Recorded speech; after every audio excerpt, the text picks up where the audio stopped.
আপনি হয়তো হানি ট্র্যাপের কথা শুনেছেন, যেটার অপর নাম হচ্ছে ভিডিও স্ক্যাম। গত ১ বছরে প্রায় অনেকগুলো এরকম সমস্যা আমরা পেয়েছি, যারা হানি ট্র্যাপের মধ্যে পড়েছে। এই হানি ট্র্যাপটা কিভাবে হয়ে থাকে? এটা ২ টা ওয়েতে হয়ে থাকে, সোশ্যাল মিডিয়ার থ্রুতে অথবা আপনার WhatsApp এর থ্রুতে।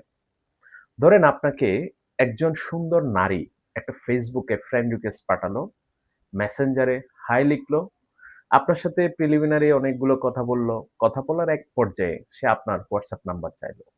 আপনি WhatsApp নাম্বার দিলেন। WhatsApp এ তার সাথে একটু আপনি ওপেনলি কথা বলার চেষ্টা করলেন এবং সে আপনাকে ভিডিও কলে আসতে বলল। আপনি ভিডিও কলে আসলেন।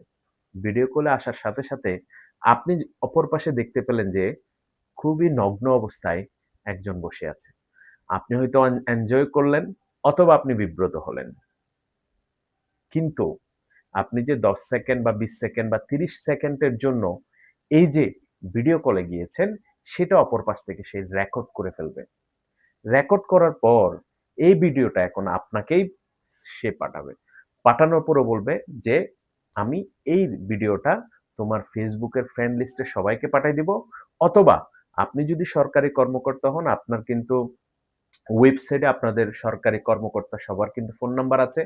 আপনার বসকে WhatsApp এ পাঠানোর জন্য সে বলবে যে, "আমি এখন তোমার বসকে পাঠাচ্ছি। আমাকে ৳৫০,০০০ দাও।"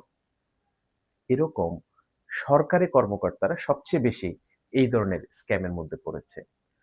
আমি আপনাদেরকে পরামর্শ দিব, সেটা হচ্ছে Facebook থেকে এই ধরনের অচেনা কোনো ফ্রেন্ড রিকোয়েস্ট অ্যাকসেপ্ট করবেন না। অপরিচিত কারো সাথে ওপেনলি কথা বলার দরকার নেই। ভিডিও কলে যাবেন না। WhatsApp নাম্বারে অবশ্যই ভিডিও কল থেকে বিরত থাকবেন। ডিরেক্টলি কেউ ভিডিও কল দিলে সেটা থেকে আপনি বিরত থাকবেন। সবাইকে ধন্যবাদ।